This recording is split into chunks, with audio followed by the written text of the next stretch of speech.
Hello, Richard Walker with video number 5. So, we need to find out why this simple and elegant system that Professor Ferguson described is causing us so much trouble. Now, just to remind ourselves of what the professor said, money is simply trust inscribed. Nothing more than intrinsically worthless tokens that, Neil said, we came up with to eliminate the inefficiencies of barter. And to help us with this task, banks continually move it from where it is to where it is needed. None of which sounds in the least bit complex or chaotic. It sounds like a financial system designed by the people and for the people. Indeed, just what you would design if you wanted to create a democracy, a land of the free and a home of the brave. A simple and elegant system which would not cause any problems for mankind. Perhaps we should just check this description. Is money simply trust inscribed? Intrinsically worthless tokens? Well, I can't think that it could be anything else. Okay, what about the next bit? The bit about it being created to help mankind by eliminating the inefficiencies of barter. One thing does strike me as just how inefficient could barter have been. The system we have has managed to distribute what we produce with such psychotic efficiency that 85 people have as much as 3.5 billion people. Seriously, I think that's a very strange definition of efficiency. So is Professor Ferguson correct when he says money came about as a way of eliminating the inefficiencies of barter? A professor of anthropology at London School of Economics, David Graeber, wrote a book which came out in 2011 called Debt, the First 5,000 Years. In it, he explains how Adam Smith, in The Wealth of Nations, published in 1776, explained how barter was replaced by money. Professor Graeber says that economists, ever since, have accepted this as fact, and indeed the wider population have absorbed it as just plain common sense.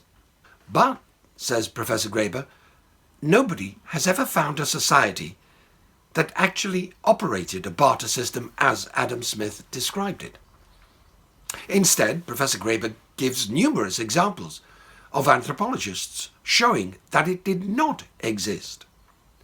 He says, for centuries now, explorers have been trying to find this land of barter, none with success.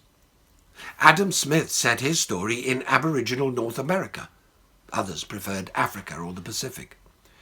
In Smith's time, at least it could be said that reliable information on Native American economic systems was unavailable in Scottish libraries. But by mid-century, Lewis Henry Morgan's description of the Six Nations of the Iroquois, among others, were widely published, and they made clear that the main economic institution among the Iroquois nations were longhouses, where most goods were stockpiled and then allocated by women's councils, and no one ever traded arrowheads for slabs of meat. Economists simply ignored this information.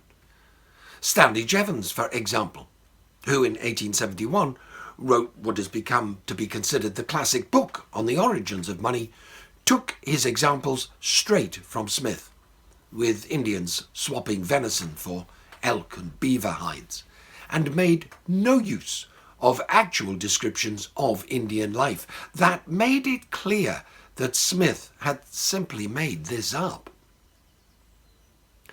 So, how do anthropologists say that money developed? David Graeber explains it this way. Say a king wishes to support a standing army of 50,000 men. Under ancient or medieval conditions, feeding such a force was an enormous problem. Unless they were on the march, one would need to employ almost as many men and animals just to locate, acquire, and transport the necessary provisions.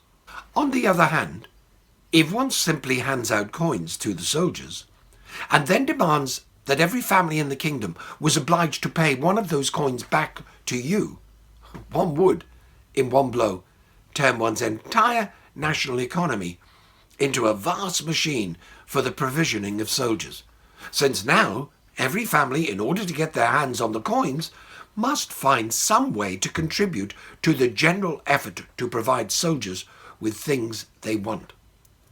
Markets are brought in as a side effect. Interesting. That description fits with Neil Ferguson's description of money early in his book. The king in Professor Graeber's description has most definitely stiffened the sinews of war. And he's done it by well and truly shackling labour. And I'm willing to bet that the vast majority of the labour force had no idea what had happened. Win-win for the king. The people are far more motivated than any slave, and cheaper. Unlike slaves, these labourers have to pay for their own upkeep. You have to admit, it's clever. Okay, what do you think? The king and his nobles come up with an ingenious way to organise the population into a disciplined workforce. Or the people organised mass rallies where they demanded the king come up with the idea of money to eliminate the appalling problems they were facing as a result of barter. There is an important difference in how we think of money depending on which of those two scenarios you choose to believe. One scenario claims the creation of money was benign, meant to help us. That is, help us by eliminating the inefficiencies of barter. If that's your preferred explanation, then it follows that the things that have gone wrong, like war, poverty, and overexploitation of the world's resources, well, they are all caused by human weaknesses, like greed, anger, pride, emotional volatility, or just plain folly. If, however, you believe Professor Graeber's explanation that money was created to provide for the king's army, then war, poverty, and environmental destruction are the natural and only possible results of such a demonically clever system. You might also think that Professor Graeber's version of events explains the aberrant behaviour that Guy Fraser Sampson described when he said that we stopped producing what we need and instead concentrated on producing what we must be induced to want. The king has introduced a system that organises the people in such a way as to ensure that they are no longer concentrating on fulfilling the basic needs and entertainments of their communities. Instead, they are beavering away producing what they have been coerced into making: a mighty army, power and glory for the king and country, the finest palace, stables and harem that any king could have, all much better and much bigger than the neighbouring kingdom has. So, as we continue investigating, we should be able to check whether our operating system was designed to benefit the human race and only fails to achieve its laudable goals because of human weakness, or will our findings suggest that our financial system was created to help a small number of people control and direct a large mass of people, the unavoidable consequences of which are dramatic levels of inequality, war, and variable amounts of complexity and chaos. If we find that the system is benign, and it is simply human weakness that messes things up, then eco-warriors, consumer advocacy groups, anti-war campaigners, health, education, pension, corporate tax, and poverty action groups will, like Sisyphus, continue their heroic and endless toil. If though we discover that our problems arise out of the way we designed our money system, then the inevitable conclusion is that all of those organizations must unite to fight one battle that would finally change life on Earth. It's possibly worth pointing out how the chief economics commentator for the Financial Times, Martin Wolf, describes the origins of our financial system. He says, "It was a pact made with the devil." The description of the birth of money given by David Graeber is certainly a pact made with the devil. Professor David Graeber gives another interesting insight into the development of money.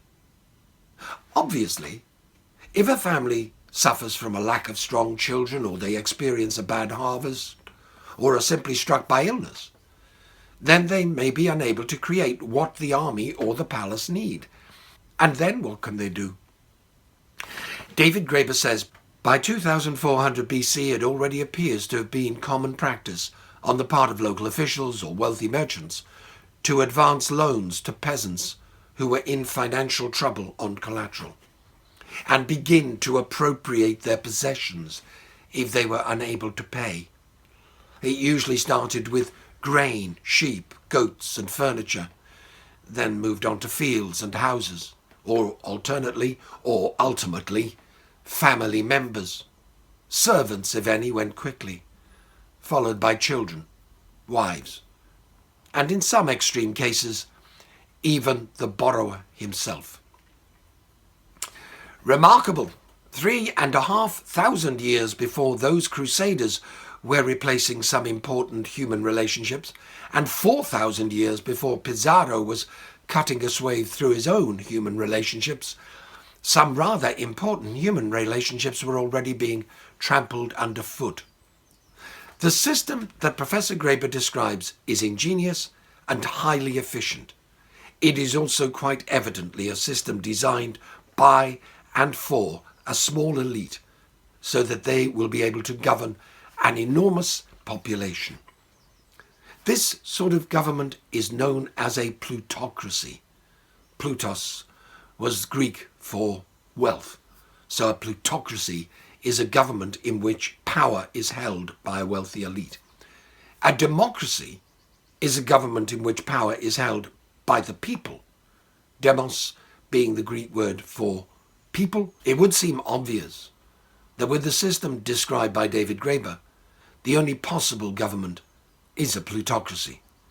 With this system in place, you can call the system a liberal democracy or a capitalist democracy or a free market Austrian school democracy, but whatever you call it, it is really a plutocracy in which real control is gathered into the hands of a tiny, wealthy elite.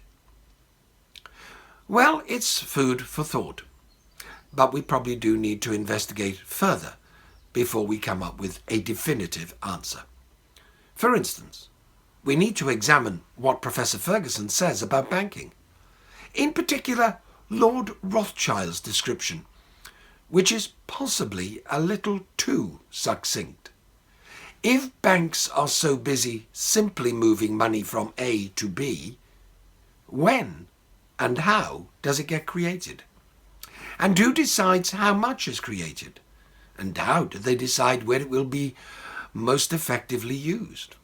Yes, questions that we will consider in the next video. Please watch it. Thank you for watching this one. Click like, subscribe.